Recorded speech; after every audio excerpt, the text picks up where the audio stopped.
আচ্ছা দেখ, তোদের হচ্ছে এই চ্যাপ্টার মানে কি মেডিটেশন সম্পর্কে একটু জানার ছিল, মানে কিভাবে কি লিখবি না লিখবি এটা সম্পর্কে একটু এখন আমরা এভাবে লিখবি, প্রথমে তো চিত্রটা আঁকবি, ঠিক আছে? এরপর লিখবো হচ্ছে মেডিটেশনের ধাপগুলো।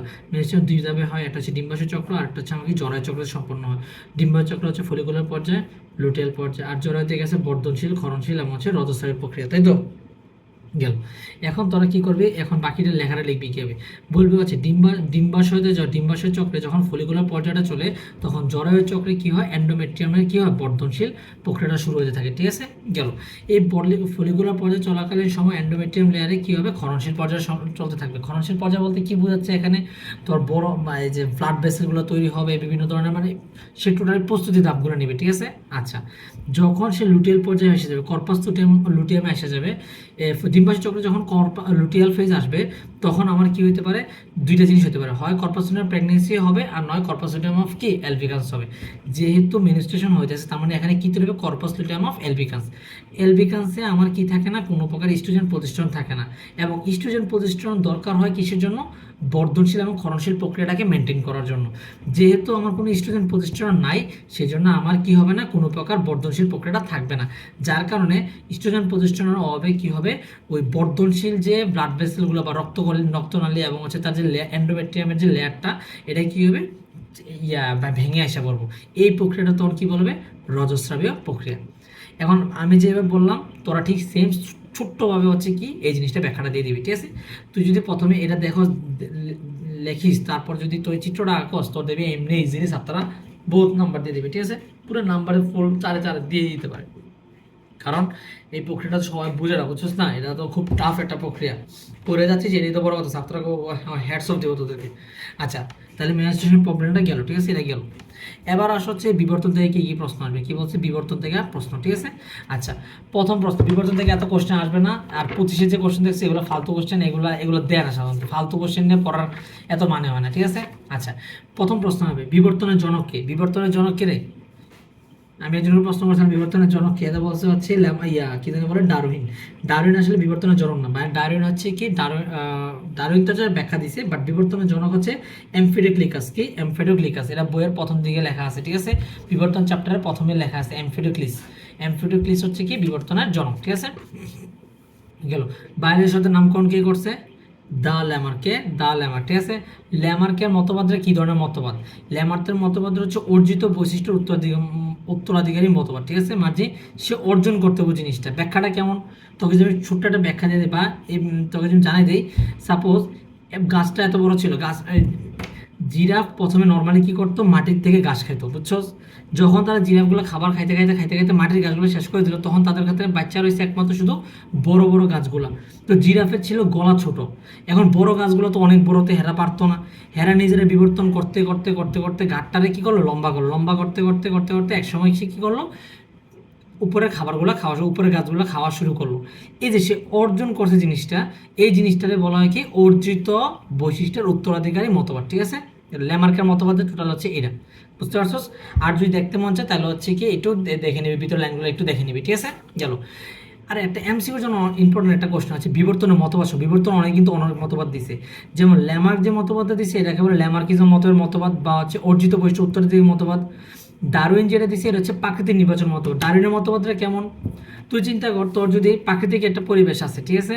এখন এই প্রাকৃতিক পরিবেশের মধ্যে খাবারটা নেই, এটা খাবার নেই, তুই খাবার ছাড়া বাঁচস না, কিন্তু অন্যজন খাবার ছাড়া বাঁচে, ঠিক আছে? এই প্রকৃতি যার তো প্রকৃত প্রতিকূল অনুকূল পরিস্থিতি আছে, সরি প্রতিকূল পরিস্থিতি আছে, এই প্রতিকূল পরিস্থিতিতে তুই মরে যাবি, কিন্তু বাচ্চা থাকবে কে, যে না খেয়ে থাকতে পারতেছে, সে কি করে, তাহলে প্রকৃতি তো কি, প্রকৃতি ওই লোকটাকে কি করলো, নিয়ন্ত্রণ করলো বা সিলেক্ট করলো, তোকে কি করে দিল, মায়েরা ফেলালো। এই জিনিসটাকে বলা হয় কি প্রাকৃতিক নির্বাচন। প্রকৃতি তোরা নির্বাচন করলো যে তুই কি থাকবি কি থাকবি না, এটা নির্বাচন করলো, ঠিক আছে? আচ্ছা, তারপর হচ্ছে একটা মতবাদ আছে হচ্ছে কি নিউ ডারউইনিজম মতবাদ। ডারউইনের অনেকগুলো কথার ভুল ধরছিল অনেক বিজ্ঞানী, বুঝতে পারলে জিনিসটা? তো তখন ওই বিজ্ঞানীর ভুলগুলো ধরার পরে, ডারউইনের ভুলগুলো ধরার পরে যে নতুন থিওরি দিচ্ছে, এগুলো বলা হয় কি নব্য ডারউইনিজম বা হচ্ছে নিউ ডারউইনিজমের মতবাদ, ঠিক আছে? গেল। আচ্ছা, আরেকজন বিজ্ঞানী আছে অগাস্ট ভাইসম্যান, ঠিক আছে? দেখে নিবি একটু বই থেকে। অগাস্ট ভাইসম্যান হচ্ছে কি জার্ম প্লাজম মতবাদ দিচ্ছে, কি জার্ম প্লাজম মতবাদটা দিচ্ছে, ঠিক আছে? আচ্ছা, আর ব্রিজ দিছে হচ্ছে কি পরিবৃত্তির মতবাদ, কি পরিবৃত্তির মতবাদ, ঠিক আছে, পরিবৃত্তির মতবাদ। বুঝতে পারলে জিনিসটা? গেল। জাস্ট এগুলো জানলে চলবে, আর বেশি কিছু জানা লাগবে না এখান থেকে, ঠিক আছে। আচ্ছা, এবার আসো শেষ দিকে কয়েকটা কোশ্চেন আসবে, বা হচ্ছে একটা আসে যে আমাদের একটা প্রশ্ন আসবে যে 2 নম্বর একটা কোশ্চেন আসে, সংযোগকারী মত বা সংযোগকারী কোন কি বলে জানি, সংযোগকারী পর্ব কোনটাকে বলা হয়, সংযোগকারী পানি বলা হয় কোনটাকে? সংযোগকারী পানি বলতে বুঝে দুইটা জিনিসকে, একটা হচ্ছে উভচর আর একটা হচ্ছে কি, সরি, একটা হচ্ছে উভচর আর একটা হচ্ছে কি, উভচর না, সরি, এটা হচ্ছে সরীসৃপ, সরীসৃপ, তার নৌক আছে, সরীসৃপ প্লাস পানি, পাখির, পাখির দুইটার মিশ্রণ, মানে যে সে মাঝখানে একটা আছে, একটা গ্রুপ আছে, এই গ্রুপটাকে কি বলা হয়? এই গ্রুপটাকে বলা হয় আর্কিওপটেরিক্স। কি? আর্কিওপটেরিক্স। কি? আর্কিও কিউবটেরেক্স, ঠিক আছে, আর্কিওপটেরিক্স হচ্ছে কি, সংযোগকারী পর্ব, ঠিক আছে, সংযোগকারী গ্রুপ, ঠিক আছে। আচ্ছা, মাঝখানে আরো কয়েকটা কোশ্চেন দেওয়া হচ্ছে তোর, সমবৃত্তি অঙ্গ কি, সমবৃত্তি অঙ্গ কি, তারপর হচ্ছে কি বলে যে সমসংস্থ অঙ্গ কি, তারপর হচ্ছে নিষ্ক্রিয় অঙ্গ সমূহ কি কি আছে, এগুলো, ঠিক আছে। এগুলো জাস্ট একবার দেখে নিবি, যে যেমন হচ্ছে তোর পা, এই যে কি বলে মানুষের ধর মানুষের হাত যেটা, এটা বিড়ালের পা, বিড়ালের যে পা আছে, তিমির যে আছে ফ্লিপার যেটা হচ্ছে মাঝে সে এরকম এরকম করে, এগুলো হচ্ছে সেম ধরনের স্ট্রাকচারে তৈরি, এই জন্য এগুলো বলে সমসংস্থ অঙ্গ। আবার সমবৃত্তীয়, যেমন হচ্ছে বাদুরের ডানা এবং হচ্ছে কি প্রজাপতির ডানা, একই রকমই স্ট্রাকচারে তৈরি, এই জন্য এটা কি বলা হয়, সমবৃত্তীয় অঙ্গ, ঠিক আছে। এগুলো জাস্ট বই একবার দেখে নিবি, ঠিক আছে। চলো, তাহলে আমি তোদেরকে বইতে দেখাইছি কি কি লাগবে এখান থেকে, ঠিক আছে। যেমন এখান থেকে এই উদাহরণগুলো লাগবে, সমসংস্থ অঙ্গের কি, সমবৃত্তীয় অঙ্গ কি, এখান থেকে যেটা লাগবে নিষ্ক্রিয় অঙ্গসমূহের উদাহরণগুলো লাগবে, পরীক্ষা দিবে নিচের কোনটি নিষ্ক্রিয় অঙ্গ, ঠিক আছে। এখানে অনেক কিছু আমি বলতে পারি যে এটা বইয়ের সাথে আমাদের রিয়েল লাইফের সাথে কন্ট্রাডিক্টরি দিতে পারে, যেমন বলে যে অ্যাপেন্ডিক্স এবং হচ্ছে কি আক্কেল দাঁত, এগুলো হচ্ছে অনেক সময় বলে। এখন আমরা তর্কতে না যাই, ঠিক আছে। এখন আমরা মাইনা নেই, কিছু করার নেই, বুঝতে পারছো জিনিসটা। এবার সংযোগকারী সূত্র বলা হয় কোনটাকে, আর্কিওপটেরাসকে কি বলে, সরীসৃপ পাখির মধ্যে কি বলে, সংযোগকারী পর্ব বলা হয়, বুঝতে পারছো। আচ্ছা, আর এমসিকিউর জন্য যে বলছিলাম বিজ্ঞানীর মতবাদ, এই যে দেখ ল্যামার্কের এই যে চারটা, এই পাঁচটা জাস্ট এমসিকিউর জন্য লাগবে এগুলো, ঠিক আছে। গেল। দেন হচ্ছে এই এমফিডিওক্লিকাসকে কি বলা হবে, বিবর্তনের জনক বলা হয়, বুঝতে পারছো। গেল, এতটুকু জানলেই কি হবে, চলবে। এবার আয় লিভার। লিভার সম্পর্কে তুই কি জানিস? লিভার সম্পর্কে আমি বারবার ওই যে শেষ ক্লাস না বলে দিলাম, লিভার সম্পর্কে কি কি লাগবে। লিভার সম্পর্কে যা লাগবে, লিভার আসলে তুই কি করবি আমি বলি। তুই প্রথমে উল্লেখ করবি যে লিভার কীভাবে তৈরি হয়, না না তৈরি হয়, এই যে লিভারের গঠনটা উল্লেখ করবি, যে লিভারের বাহু আছে, পিভট আছে, প্রচেষ্টা আছে, ভার আছে, ঠিক আছে। গেল। দেন হচ্ছে তুই উল্লেখ করবি হচ্ছে প্রথম শ্রেণীর লিভার, দ্বিতীয় শ্রেণীর লিভার, তৃতীয় শ্রেণীর লিভার উল্লেখ করবি। দেন বলে দিবি হচ্ছে এরপর প্রথম শ্রেণীর লিভারটা লেখার পরে এবার দেখবি প্রথম শ্রেণীর লিভার লিখলি, ঠিক আছে। লেখার পরে প্রথমে একটা চিত্র এঁকে দিবি, চিত্রটা কি ছিল, বার এবং হচ্ছে প্রচেষ্টার মাঝখানে কি ছিল, পিভটটা ছিল, এইভাবে দিয়ে দিবি জাস্ট, বার এবং হচ্ছে কি প্রচেষ্টা, এটা হচ্ছে পিভট। তো তুই বাংলাতে এখানে লিখে দিবি যে মানুষের দেহে হচ্ছে খুব কম ধরনের আছে, এই যে এর অস্থি আছে, মানে সন্ধি আছে, যেখানে হচ্ছে কি প্রথম শ্রেণীর লিভার পাওয়া যায়, যেমন হচ্ছে ঘাড়ের হচ্ছে নাড়াচাড়ার যে পেশিটা, এটা হচ্ছে অ্যাটেন্ডাক্সিয়াল জয়েন্টটাকে হচ্ছে প্রথম শ্রেণীর লিভারের মধ্যে পড়ছে।